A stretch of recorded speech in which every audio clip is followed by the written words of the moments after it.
კვინტრაძის სტუდია დღის 4-ზე.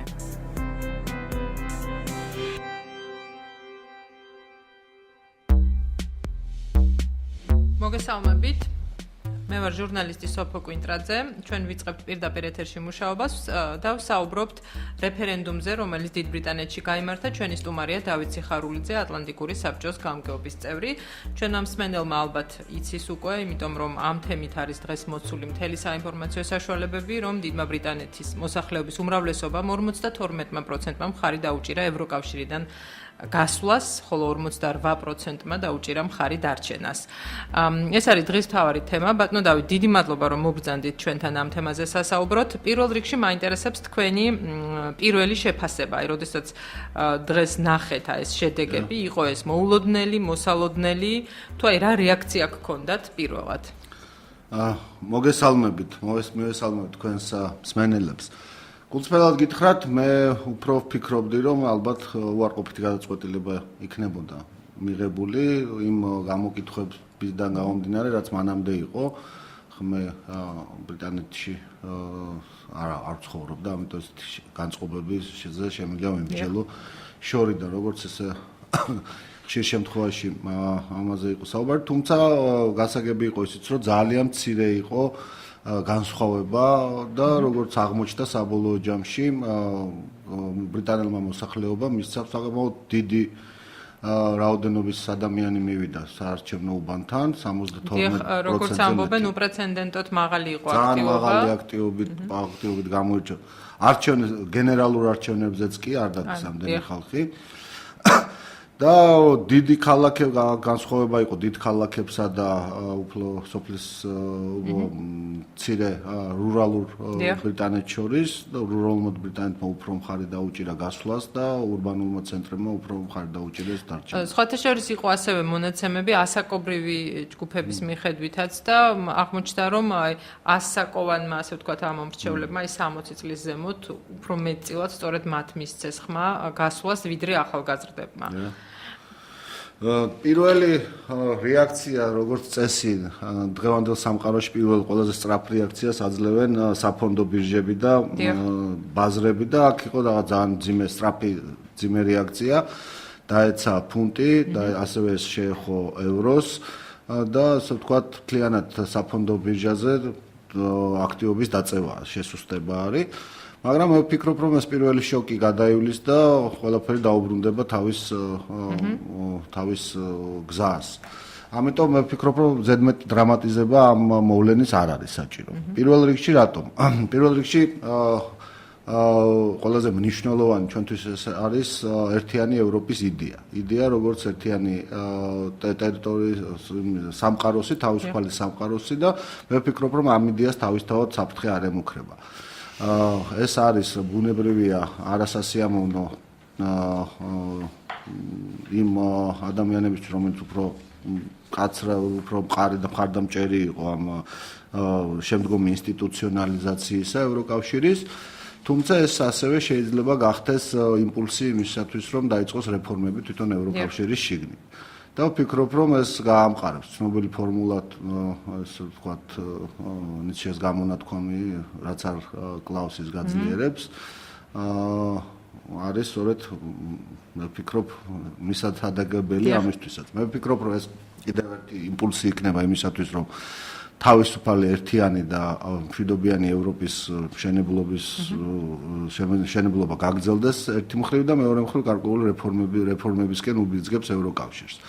მეორე, იმდენად ინტეგრირებულია თავისთავად ეკონომიკები ერთმანეთთან, რომ მე ვერ წარმომიდგენია ბრიტანეთის ეკონომიკა აბსოლუტურად გამოცალკევებული იყოს ახლა ევროკავშირის დანარჩენი ევროკავშირის ეკონომიკისაგან.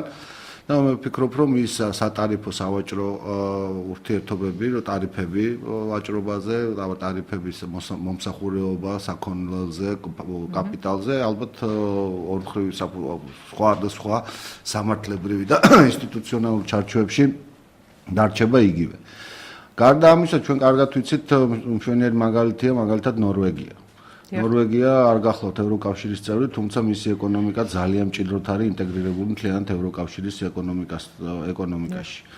მეოთხე ყველაზე მნიშვნელოვანი მე ვფიქრობ, რომ ყველაზე მნიშვნელოვანი საფუძველი ამ გაერთიანებისა, რომელიც თავიდანვე ამას ეყრდნობოდა, ერთ-ერთი საყრდენი გახდათ ნატო, ჩრდილოატლანტიკური ხელშეკრულების ორგანიზაცია. ყველაზე დიდ ევროსკეპტიკოსებსაც და ყველაზე მყარ მოწინააღმდეგეებსაც ბრიტანეთის ევროკავშირიდან გასვლისა არასოდეს არასდროს არ დაუყენებიათ კითხვის ნიშნის ქვეშ ნატოს მნიშვნელობა მთლიანად ევროპული უსაფრთხოებისათვის. ამიტომ მე ვფიქრობ, რომ ჯერ ერთი რთულია ზუსტად აღვიქვათ რა შეიძლება მოყვეს ამას, ასე ვთქვათ, დეტალებში, მაგრამ მე ვფიქრობ, რომ პირველი დიდ ევროპულ იდეას, რომელიც ერთიანი ევროპას გულისხმობს, ამას მე არ ვაყენებ ეჭვის ქვეშ. ევროპული უსაფრთხოების საყრდენი რჩება და მას ეს ბრიტანეთის გასვლა ევროკავშირიდან არ ეხება. თუმცა ერთი პრობლემა კი აშკარად მე ვფიქრობ პირველივე შეხედვიდან ჩანს. ეს იქნება ალბათ ეს მოითხოვს ბევრ პოლიტიკურ ძალისხმევას, აი ზუსტად ამ დეტალების გარკვევა რა იქნება, როგორი ხელშეკრულებები დაიდება, გასვლის პროცედურები როგორი იქნება. სამწუხაროდ ამას სჭირდება ძალიან დიდი ძალისხმევა მთავრობებით. იქნება ეს ბრიტანეთის მთავრობა თუ სხვა ევროკავშირის ქვეყნების მთავრობები. ამიტომ ნაკლები ფოკუსი იქნება სწორედ იმ მნიშვნელოვანი საკითხების გადაწყვეტაზე, რომელიც ახლა მართლაც სერიოზულად დგას. იქნება ეს მიგრანტების კრიზისი, იქნება ეს ეკონომიკური განვითარების შეჩერება თუ ასე შემდეგ. ამიტომ სამწუხაროდ ეს ნაწილი არსებობს და ამ მიმართულებით კი ბატონო. დღეს ძალიან ბევრი ასე ვთქვათ შეფასება მოვისმინეთ, მათ შორის ევროპის ლიდერები ძალიან აქტიურად ეხმაურებიან ამ თემას და ბევრი მათგანი ამბობს, რომ ეს არის ძალიან სამწუხარო და ასე ვთქვათ დღე ზოგადად თანაც ყველა აღნიშნავს, რომ ეს არის მართლაც ისტორიული დღე. აი მაგალითად ჩეხეთის პრემიერ-მინისტრმა თქვა ესეთი რამ, რომ მიუხედავად ასეთი იმედგაცრუებისა, ჩვენ უნდა გავაცნობიეროთ, რომ ეს არ არის სამყაროს დასასრული და განსაკუთრებით ეს არ არის ევროკავშირის დასასრული ესეთი. ამავე დროს ასევე რა მაგალითად ნორვეგიის პრემიერ-მინისტრს ჰქონდა ესეთი ფრაზა, რომ ჩვენ უნდა დავფიქრდეთ იმას და მოვუსმინოთ სწორედ აი ამ უკმაყოფილ ადამიანებს. ანუ რისი კითხვა მინდა, ხომ არ გვაჩვენა აი ამ შედეგებმა, რომ ევროკავშირში შესაძლოა მართლაც არსებობდეს ისეთი მნიშვნელოვანი სერიოზული პრობლემები, მაგალითად საუბარი იყო იმაზე, რომ მთელი სტრუქტურა, რაზეც დგას ევროკავშირი, არის ძალიან ბიუროკრატიული და გამოყოფის მომხრები სწორედ ამაზე აკეთებდნენ მთავარ აქცენტს და საჭირო ამ ყველაფრის რეფორმირება. როგორ ფიქრობთ, ხომ არ დაიწყება ეს ახალი ტალღა, ასე ვთქვათ, ევროკავშირში? თქვენ მართალი ბრძანდებით და მე ვფიქრობ, დიახ, დაიწყება. და მე ვფიქრობ, რომ ეს იქნება ერთ-ერთი იმპულსი და სავარაუდოდ იქნება იმპულსი, სერიოზული იმპულსი იმისათვის, რომ დაიწყოს თვითონ ევროკავშირის რეფორმირება. ევროკავშირის ძირითადად, რაზეც ევროკავშირი აშენდა, ეს ფასეულობები და ეს მნიშვნელობა სწორედ ერთიანი ევროპისა რჩება. ეს გახლავთ თავისუფალი მიმოსვლა ადამიანებისა, საქონლისა, კაპიტალის, ტექნოლოგიების, იდეების გავრცელება და უბრკოლებლად და ასე შემდეგ. ეს ყველაფერი ძალიან კარგია, ეს არის დიდი ევროპის, ერთიანი ევროპის იდეა და ეს არის ის, რაც სწორედ მომხიბლავია ამაში. ბუნებრივია ბევრი კრიტიკა ისმის სწორედ აი ამ რაღაც ბიუროკრატიული რომელთაც ესეთი პირდაპირი ანგარიშვალდებულება არ აქვს, რამდენიმე საფეხურიანი ანგარიშვალდებულება აქვს თავი პირდაპირ ამორჩევლისადმი და ამისადმი ისმის პირველ რიგში კრიტიკა სწორედ იმ ხალხისა, რომლებიც სკეპტიკურად იყვნენ განწყობილები ბრიტანეთში აი მათი ევროკავშირში ყოფნისადმი. ალბათ გახდება, დიახ, გეთანხმებით და რა თქმა უნდა, ზედმეტ დრამატიზება აქ არაფერი საჭირო არ არის. მე არ ვფიქრობ, რომ რამე ესეთი ღრმა კატასტროფა მოხდა. მე არ ვფიქრობ, რომ ამას ექნება ხვალდაზე პირდაპირი შედეგი.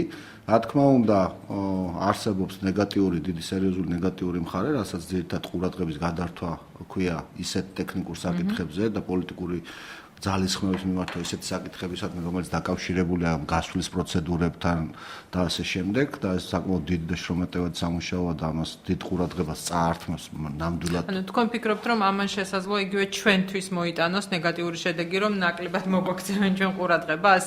იცით რა არის, ესე პირდაპირ არ ვიტყოდი, ჩვენი ესე ვთქვათ, ახ დღეს და ხვალ რო წყდებოდეს ჩვენი წევრობის საკითხი ევროკავშირში, ალბათ დიახ. ჩვენი ესე ვთქვათ ჩარჩო თანამშრომლობის ჩარჩო ეხა ამ წუთას დღეს და ხვალ არ გულისხმობს ვთქვათ ჩვენ ნატოსთან მიმართებაში ჩვენი თემატიკა მაინც აი წევრობასთან ერთად იგულისხმება. ეხა ამ შემთხვევაში ჩვენ გვაქვს ასოცირების ხელშეკრულების აღსრულების ფაზაში ვართ. ჩვენი საკითხები ასევე არის ჩვენი თემატიკა, რომელიც ამუშავდა ეხა ეს არის DCFTA, ანუ თავისუფალი ვაჭრობის შეთანხმება. ეს არის ასევე ვემედოვნებ რომ უკვე ამ წელიწადს გვექნება თავისუფალი უვიზო რეჟიმი. ამ საკითხებთან დაკავშირებით მე არ ვთვლი რომ შესაძლებელია ძალიან დიდი რაღაც ცვლილებები მოხდეს. თუმცა აი სწორედ პოლიტიკური ყურადღების გადართვამ შეიძლება მოადუნოს შედარებით ყურადღება სხვა საკითხებისადმი. ეს არის მე ვფიქრობ ყველაზე მეტად გამოკვეთილი ნეგატიური შედეგი ამ შესაძლო რეფერენდუმის შედეგი არის ყველაზე ნეგატიური. დანარჩენი მე არ ვფიქრობ რომ ეს მხოლოდ ნეგატიური შედეგები აქვს, ამას შეიძლება მასტიმულირებელი ფაქტორი ითამაშოს ისევ ამ რეფორმირებაში. და ეს რეფორმა აქ მხოლოდ ბრიტანელებზე არ იყო, ბევრი სხვა ქვეყნის პოლიტიკური ელიტებშიც ეს ხშირად გავრცელებული სკეპტიციზმი უფრო არა, უფრო ეფექტურობის გაზრდა. რამდენად ეფექტურია ის სტრუქტურები, რომლებიც დღეს ევროკავშირში განაგებენ სხვადასხვა სფეროებს. ხო, შემთხვევითი არ არის მაგალითად რაც თქვენ დაასახელეთ, რატომ უფრო ასაკოვანმა ხალხს უფრო მეტი სკეპტიციზმი ქონდა, რატომ ქონდა უფრო რურალურ მოსახლეობას და არა ურბანულ მოსახლეობას და ასე შემდეგ. მე ვფიქრობ, რომ ამას აქვს ყველას კონკრეტული მიზეზი. და ამ მიზეზების კარგად შესწავლა ჭირდება სწორედ შემდგომ რეფორმებს. და მე ვფიქრობ, რომ ეს რეფორმები, ამ რეფორმებიდან გამოსული ევროკავშირი იქნება ბევრად უფრო ძლიერი, ბევრად უფრო მომხიბლავი, ბევრად უფრო სასურველი წევრებისთვის, წევრი ქვეყნის მოსახლეობისთვის, ვიდრე აქამდე იყო. ამიტომ ხო და ასევე ამ ეკონომიკური საკითხები და ეს ეკონომიკური კავშირები იმდენად ძლიერია, რომ მე არ ვფიქრობ, რომ ეს რაღაც ჩამოანგრევს რომელიმე ეკონომიკას. დააზარალებს თქო და ალბათ დააზარალებს, დიახ, პირველ ეტაპზე ბაზრის რეაქციამაც მოგცა, მაგრამ მე ვფიქრობ, რომ ბაზრები უკვე მომავალ კვირას ფუნტიც დაეცა დოლართან მიმართებაში, როგორც ამბობენ, ასევე ძალიან უპროცენტენტო ისტორიული 30 წლის განმავლობაში ყველაზე დაბლა. მაგრამ მე მაინც მაქვს ესეთი მე ვფიქრობ, რომ ეს და სტაბილიზაცია მომავალი ან იმის შემდგომი კვირის თემა არის და ეს ალბათ ისევ დასტაბილურდება ძალიან სწრაფად ბაზრებიც და მათ შორის ვალუტებიც, ამიტომ თუ გაქვს დოლარი, შეგიძლიათ სასწრაფოდ ფუნტი იყიდოთ და მოიგებთ.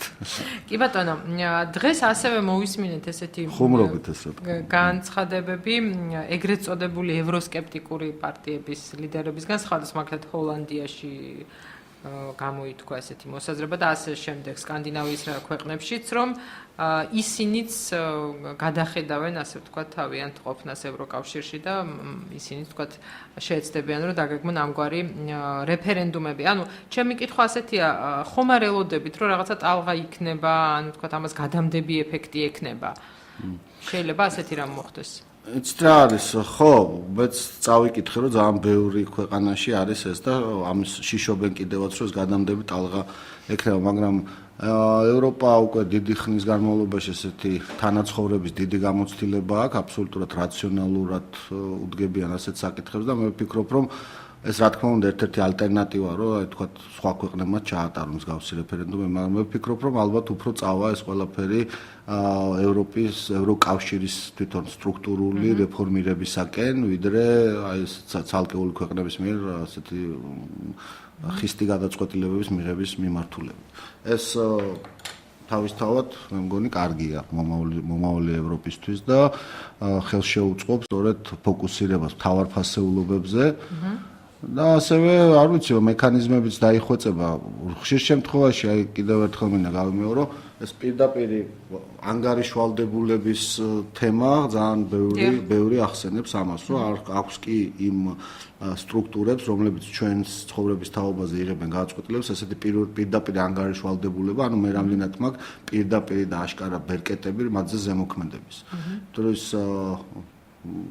ეროვნულ დონეზე ეს არის არჩევნები, არის თუ არა ასეთი ტიპის ბერკეტები აქტიური, მე რამდენიმე კვლევარის, ასე ვთქვათ, მოსაზრებაშიც ვნახე ეს, რომ რამდენ არის თუ არა ეს პირდაპირ ბერკეტი იმ ასე ვთქვათ ბიუროკრატიაზე ან იმ რგოლებზე, რომლებიც ჩვენს თაობაზე იღებენ გადაწყვეტილებას. აი სანამ დავიწყებდი ასე ვთქვათ გადაცემას, ვუყურებდი ერთ ფილმს, რომელიც მომზადებულია ასე ვთქვათ გამოყოფის მომხრეების მიერ, სადაც იყო აქცენტი გაკეთებული სწორედ იმაზე, რომ თუნდაც ევროკავშირის ბევრი სტრუქტურა, ხო, პარლამენტი, საბჭო და ასე შემდეგ უამრავი სტრუქტურა და იქ მყოფი ადამიანები და იყო ასეთი ძალიან საინტერესო ინფორმაცია, რომ ეს ადამიანები ევროპარლამენტარებზე იყო საუბარი, იღებენ იმაზე მეტ ხელფასს, ვიდრე ვთქვათ დევიდ კამერონი, ჩვენი პრემიერ-მინისტრი. აი ესეთი ინფორმაცია იყო ასე ვთქვათ ამ ფილმში გაჟღერებული. ანუ რისი თქმა მინდა, ეს მომენტი, რომ აი ჩვენი ფინანსებით, ჩვენი გადასახადებით, ასე ვთქვათ, ფინანსდება ეს ამხელა სტრუქტურები და სად მიდის ეს,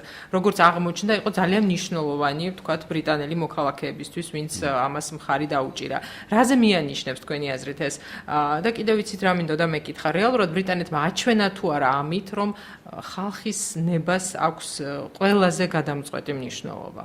რა თქმა უნდა, აქ ბევრი ესე ვთქვათ თანამდები პოზიტიური ფაქტორი არის. პირველი, რა თქმა უნდა, ეს რაც თქვენ ბრძანეთ, ეს ნიშნავს, რომ ძალაუფლება ეკუთვნის ხალხს და საბოლოო ჯამში ხალხი წყვიტავს ამას. რაც შეეხება ხა კონკრეტულად ხელფასების თემას, ეს მაინც მე ვფიქრობ, რომ საარჩევნო ტრიუკი არის, რაღაც ერთიანი სისტემის ფარგლებში ლაგდება ის ხელფასები და მაგრამ ის შეშფოთება, რომელიც არსებობდა, რაზეც ვისაუბრეთ ჩვენ, რომ აქვს თუ არა იმ ბიუროკრატებს, რომელთაც ჩვენ ხელფასს უხდით, მათზე პირდაპირ ანგარიშვალდებულების კაფიო მექანიზმები, ეს არსებობდა. ამასთანავე თავისთავად ხა ბუნებრივია, ცოტა უცნაური ხა ამაზე გაჩერება, მაგრამ ეს გაერთიანება რითი განსხვავდება სხვა ტიპის გაერთიანებისგან, იმიტომ რომ თავისუფლად თვითონ ფაქტი, რომ შენ შეგიძლია ამ გამერთიანებიდან ეს თავისუფლად ადამიანების რეფერენდუმის გზით გამოხვიდე, ხო, ეს ნიშნავს, რომ ეს არ არის რაღაც ისეთი ტიპის გაერთიანება, როგორც ჩვენ მაგამდე გვინახავს. თორე ფორმალურად გასვლის უფლება ეს ყველაზე ერთ-ერთი ყველაზე პირსისხლიანი რეჟიმი რაც იყო ამ დედამიწაზე საბჭოთა კავშირი, იმასაც კი ჰქონდა, ხო, ფორმალურად, ფიქტიურად ეწერა კონსტიტუციაში, რომ ყველას აქვს გასვლის უფლება. ამიტომ ალბათ აი სწორედ ესე იგი ყველა კამპანია ბუნებრივია ეს ასე ვთქვათ ზედმეტად დრამატიზებულია ყველა არჩევნებში, ხო? მეორე მხარე მტერია, მეორე მხარე ბოროტია, მაგრამ რაღაცა ის თუ არ არის საფუძველი, ამ თლათ უსაფუძვლოდ ეს ეფექტური არ იქნებოდა. შესაბამისად, ალბათ აი ამ ბიუროკრატიასთან მიმართებაში გარკვეული საფუძველიც იყო იმისათვის, რომ მე შემდგომ ამათ ასე ვთქვათ, გადაჭარბებულად აგრესიული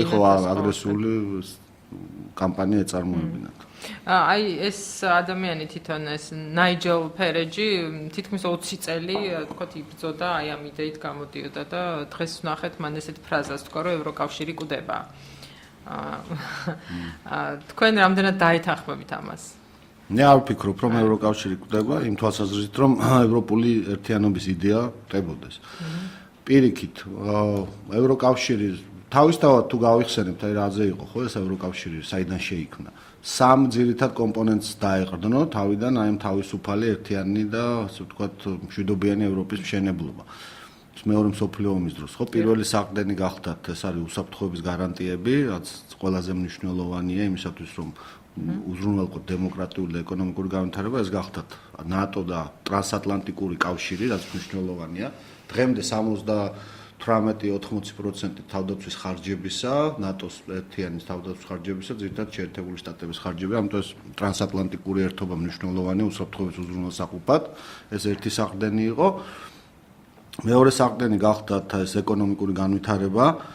თავიდან იყო მარშალის გეგმა, მაგრამ მერე შემდგომ რა თქმა უნდა ეს მარშალის გეგმა არ არის მხოლოდ მარშალის გეგმა იყო მისცა პირველი ბიძგი და შემდგომ ეს თავისუფალი ვაჭრობა, თავისუფალი მიმოცვლა საქონლის ტექნოლოგიების, კაპიტალის, შემდგომ შეიქმნა ეს ქვანახშირის და ფოლადის კავშირი და მესამე დემოკრატია. ამ სამ საყრდენიდან ამ რეფერენდუმს არც ერთისთვის ძირი არ გამოუთხრია.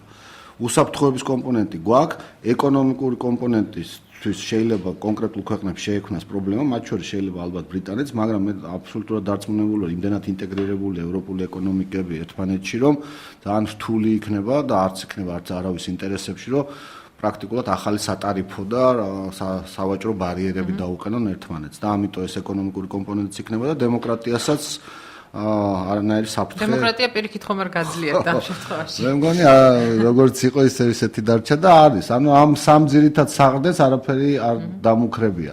და ხა მე მაინც უყურებ იმას, რომ ისე ვხედავ ამ ამბავს, რომ ალბათ იქნება რეფორმირება და პირიქით ეს იქნება კარგი, შემდგომი დიდი ერთიანი თავისუფალი და მშვიდობიანი ევროპის მშენებლობისაკენ მიმართული უფრო მკაფიო პოლიტიკა. ჩვენზე რა გავლენას მოახდენს ეს შედეგები ბატონო დავით? მოგეხსენებათ ბოლო წლებში სამწუხაროდ გაიზარდა საქართველოში იმ ადამიანების რიცხვი, ვინც ფიქრობს, რომ არ გვინდა ევროპისკენ. ხომ არ იქნება ეს საზოგადოებრივ აზრზე გარკვეული ზეგავლენის მომხდენი ფაქტორი, რომ აი დიდი ბრიტანეთი ასეთი ძლიერი ქვეყანა, ამხელა ისტორიის მქონე ქვეყანა ტოვებს ევროკავშირს, ესე იგი ძალიან დიდი კრიზისი. ანუ ეს ფაქტორი ხომ არ იმოქმედებს ჩვენს მოსახლეობაზეც, როგორ ფიქრობთ? იცი რა, გარკვეულწილად ალბათ იქნება ეს სენტიმენტი. ყველაზე მეტად მე ამ ვითარებაში, ყველაზე როგორც ქართველს, ყველაზე მეტად მაშფოთებს სწორედ ის, რაზეც ვისაუბრეთ, რომ პოლიტიკური ძალისხმევა და პოლიტიკური ყურადღება შედარებით მეტი იქნება გადართული სწორედ აი ამ რაღაც დეტალების, ხო, გამოყოფის დეტალებზე შეიძლება იყოს გადართული და თქვათ როგორი იქნება მათ შორის ურთიერთობები, ვიდრე იმაზე, რაც რეალურად ერთიანი ევროპისთვის სასიცოცხლოდ მნიშვნელოვანი პრობლემები არის. მათ შორის სწორედ აი ამ სასიცოცხლოდ მნიშვნელოვან პრობლემებში შედის მთლიანი ევროპული უსაფრთხოება და სტაბილურობა და განვითარება. ამიტომ შეიძლება იყოს, მაგრამ ეს მთავარი ფაქტორი არის. როგორც გითხარით, ევროპულობის იდეა უფრო მეტია, ვიდრე რაღაც ტექნიკური საკითხი, რომელიც შეიძლება აქ უფრო მეტია, ვფიქრობ. ჩვენი ესე ვთქვათ, განვითარება და ჩვენი საგარეო პოლიტიკური და შიდა პრიორიტეტიც გახდა და დარჩება ალბათ კი ნამდვილად დარწმუნებული რომ უნდა დარჩეს ნატოში პირველ რიგში და შემდგომ ევროკავშირში გაწევრიანება. და ეს კიდევ უფრო მე ვფიქრობ, რომ აი რეფორმების საშუალებით ეს გახდება კიდევ უფრო მიმზიდველი. ამიტომ შესაძლებელია თქვენ რაც ბრძანეთ ცირევადიანი ეს იყოს ეს ფრუსტრაცია, მაგრამ მე არ ვფიქრობ, რომ ეს იქნება გადამწყვეტი. უფრო აი ცოტა უფრო ეს მაშფოთებს, რომ რამდენად იქნება მზადყოფნა ძალისხმევისთვის, მზადყოფნა იმისათვის, რომ აი უფრო მსხვილი პრობლემები იქნას გადაჭრილი, რომელიც მთლიანად ერთიანი ევროპის წინაშე დგას. ერთიანი ევროპა თქვენ ჩვენ როდესაც საუბრობთ და მოვიაზრებთ ერთიან ევროპას, თქვათ ნორვეგიასაც ხომ მოვიაზრებთ ამ ერთიან ევროპაში, ისევე იქნება ალბათ ასევე მოვიაზრებთ ისევ დიდ ბრიტანეთსაც ერთიან ევროპაში, ეს უფრო დიდი იდეაა ვიდრე ევროკავშირი. თქვენი აზრით რა არის თავი გამოწვევები, რაც როგორც თქვენ ბრძანეთ ერთიან ევროპას უდგას დღეს? რამდენიმე ალბათ ერთ-ერთი გამოწვევა ისიც არის, აი რეფორმირება როგორ წარიმართება, როგორ იქნება ეს რეფორმირება, ეროვნულ დონეზე რისი დატოვება ჯობს, რისი გადატანა იყო მიზანშეწონილი, თქვა ევროკავშირის დონეზე, რა ჯობია რომ ეროვნულ დონეზე დარჩეს და როგორი სტრუქტურები იქნება, ალბათ ამას გადახედავენ, ჩემზე ბევრად უკეთესად ერკვევიან ამ ევროკავშირის იმაში. მეორე, რა თქმა უნდა, ეს სერიოზული უსაფრთხოების გამოწვევაა, თუმცა ამ გამოწვევას სადმე დაპირისპირება, მე ვფიქრობ, შეუძლებელია ტრანსატლანტიკური კავშირების გარეშე და სწორედ ეს არის ძალიან მნიშვნელოვანი რუსეთის შეკავება. რუსეთის შეკავება არა მხოლოდ იმ თვალსაზრისით საუბრობ, რომ ეს თქვა საფრთხეს უქმნის კერა ოკუპაციას აკეთებს საქართველოს ტერიტორიის ნაწილისა და უკრაინის ტერიტორიის ნაწილისა, არამედ რუსეთი მთლიანად საფრთხეს უქმნის და ძირს უთხრის იმ პოსტ-ცივი ომის შემდგომ დაყარებულ წესრიგს, რომელიც წესრიგის ფარგლებშიც მიეცათ ქვეყნებს თავისუფალი განვითარების საშუალება. და მისი ამოცანაა, რომ ეს ქვეყნების განვითარება შეაფერხოს, ისინი იყვნენ ინსტიტუციურად და ეკონომიკურად და დემოკრატიულ თვალსაზრისით სუსტები, რათა მან შეძლოს თავისი გავლენის გაფართოება ხისტი და თუ სხვა მანიპულატიური ძალის გამოყენებით მათზე. სწორედ ეს არის ევროპული გამოწვევა. ეს არ არის მხოლოდ საქართველოს პრობლემა ან უკრაინის პრობლემა. თორემ სხვა შემთხვევაში არც ის სანქციები არ იქნებოდა. ეს სანქციები, თქვათ, იტალიისთვის ეკონომიკურად დამაზიანებელია სანქციები, მაგრამ მისთვის გასაგებია, რატომაც არის მნიშვნელოვანი ამ სანქციების ქონა და მე ვფიქრობ, რომ კიდევ უფრო შორს არის ეს დასასრულებელი.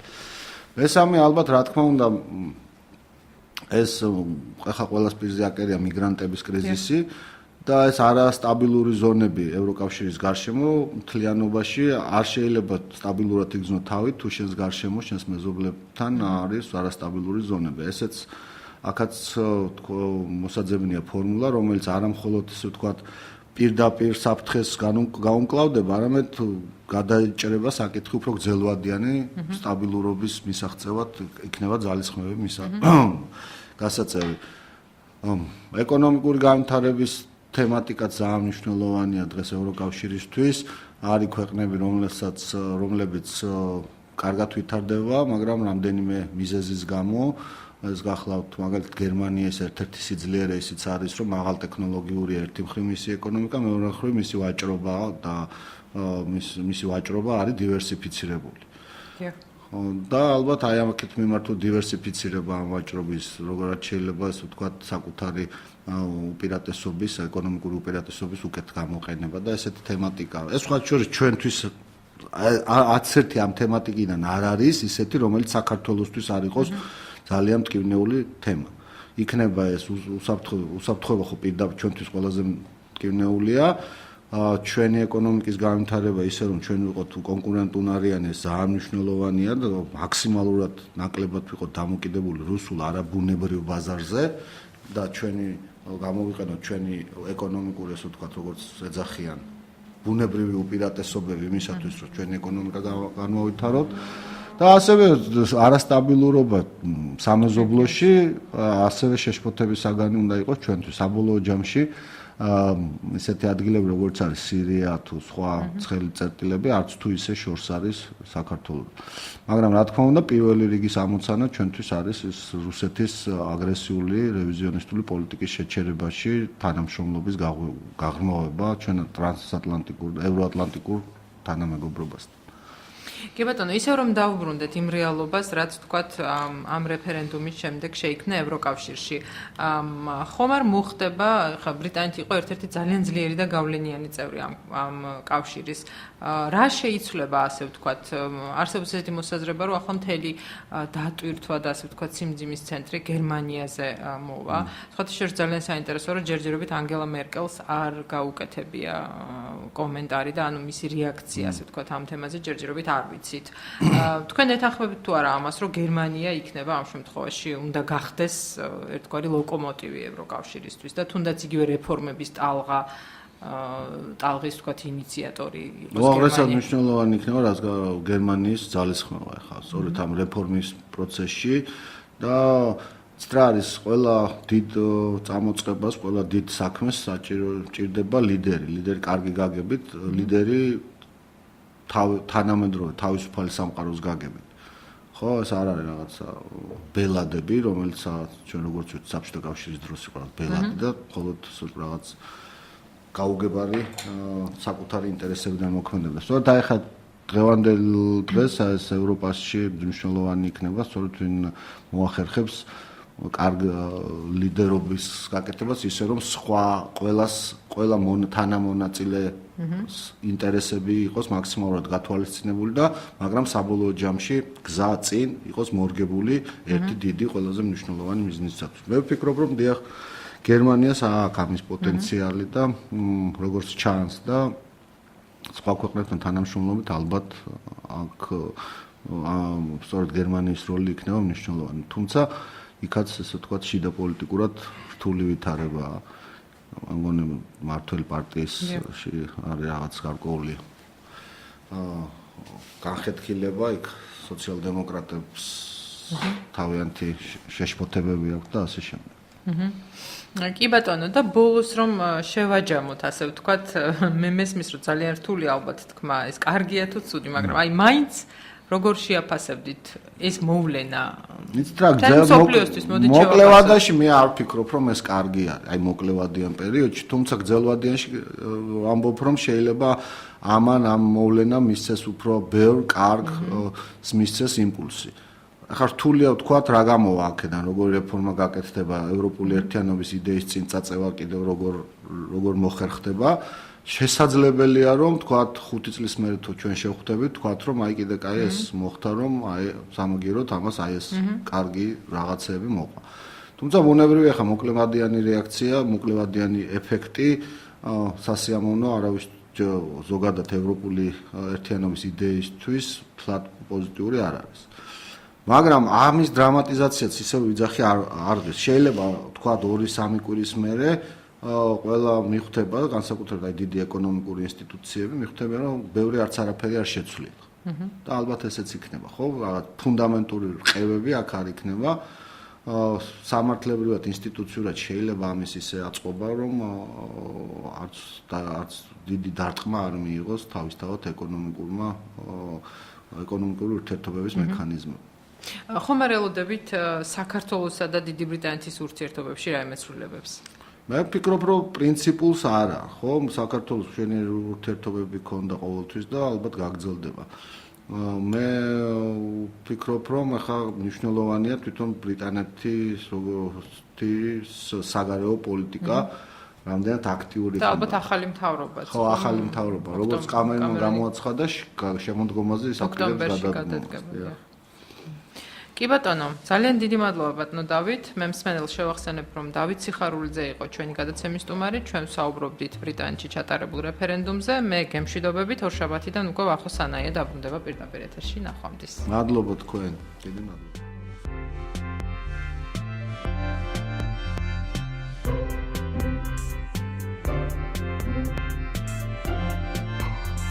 კვინტრაძის სტუდია დღის 4-ზე.